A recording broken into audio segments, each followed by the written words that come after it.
রজনীকান্ত ভারতীয় উপমহাদেশের ফিল্ম ইন্ডাস্ট্রির মাঝে একজন চিরসবুজ সুপারস্টার। প্রায় ৭০ বছর বয়স হয়ে এই অভিনেতা যেন এখনো তরুণ। যে কোনো সিনেমার কেন্দ্রীয় চরিত্রে রজনীকান্তের নামটাই যথেষ্ট একটা সিনেমাকে ব্যবসা সফল সিনেমায় রূপান্তর করতে। রজনীকান্ত তামিল এবং হিন্দি ভাষা সিনেমায় সমান তালে অভিনয় করেছেন। তার ঝুলিতে রয়েছে অজস্র পুরস্কার। তিনি যখন প্রথম সিনেমা অভিনয় করতে আসেন তখন তিনি সিনেমার প্রতি 12,000 রুপি পারিশ্রমিক পেয়েছেন।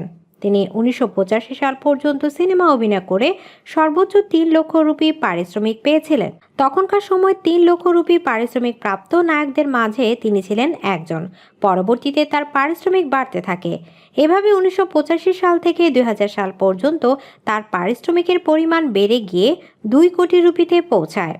কিন্তু পরবর্তীতে তিনি সিনেমায় অভিনয়ের জন্য আকাশ ছোঁয়া পারিশ্রমিক নেন।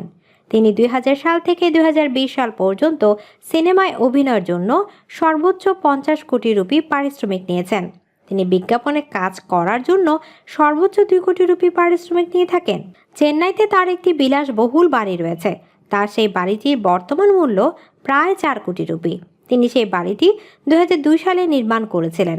ব্যক্তিগতভাবে রজনীকান্তের টয়োটা ইনোভা, রেঞ্জ রোভার, ব্যান্থনি সিরিজের গাড়ি রয়েছে। তার এই 3টি গাড়ির মোট মূল্য প্রায় 5 কোটি রুপি।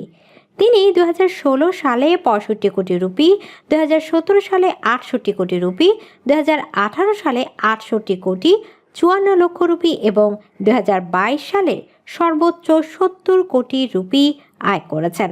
রজনীকান্তের 110 কোটি রুপির পার্সোনাল ইনভেস্টমেন্ট রয়েছে। বর্তমানে রজনীকান্তের ব্যাংক ব্যালেন্স ইনভেস্টমেন্ট সহ প্রায় 420 কোটি রুপির সম্পদ রয়েছে। তিনি প্রতি বছর 13 কোটি রুপি ট্যাক্স দিয়ে থাকেন। তিনি অনেক চ্যারিটি প্রতিষ্ঠানের জন্য কাজ করে থাকেন।